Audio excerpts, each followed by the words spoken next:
রাত যত গভীর হচ্ছিল ততই যেন বিরিয়ানি খাওয়ার ইচ্ছেটা বাড়ছিল। হঠাৎ করে সিদ্ধান্ত নিলাম আজ বাইরে থেকে নয়, নিজের হাতে মাটির চুলায় রান্না করব গরম গরম খাসির বিরিয়ানি। তারপর শুরু হলো রাতের সেই মজাদার আয়োজন। মাটির চুলায় ধোয়া আর মশলার ঘ্রাণে পুরো পরিবেশটাই হয়ে উঠছিল অন্যরকম সুন্দর। মাংসটি ভালোভাবে কষিয়ে নেওয়ার পরে ধুয়ে রাখা সুগন্ধি চিনি গুঁড়া চাউল সেটা দিয়েছি। তো এটা মাংসের সঙ্গেই মিশ্রণ করে ভালোভাবে ভেজে নিতে হবে।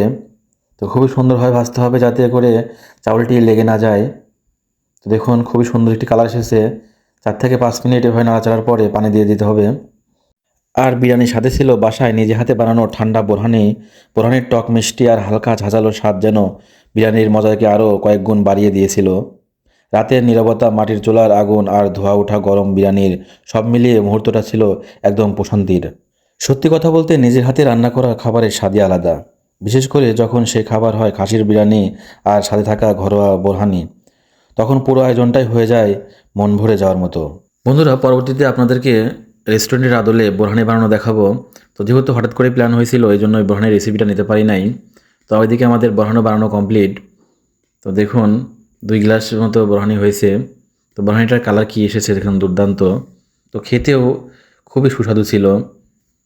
তো এই যাবৎ যত রেস্টুরেন্টের বোরহানি খেয়েছি এটাই মনে হয় আমার কাছে বেস্ট লেগেছে।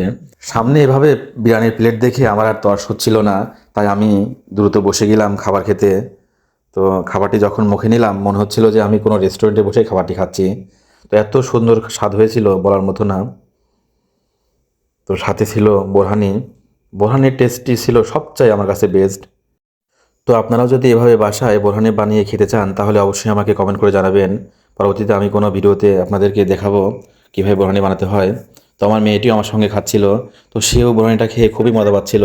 দেখুন সে অনুভূতিটা কেমন। মজা। আচ্ছা। ধন্যবাদ বন্ধুরা, দেখা হবে অন্য কোনো নতুন ভিডিওতে। সে পর্যন্ত সবাই ভালো থাকুন, সুস্থ থাকুন। আল্লাহ হাফেজ।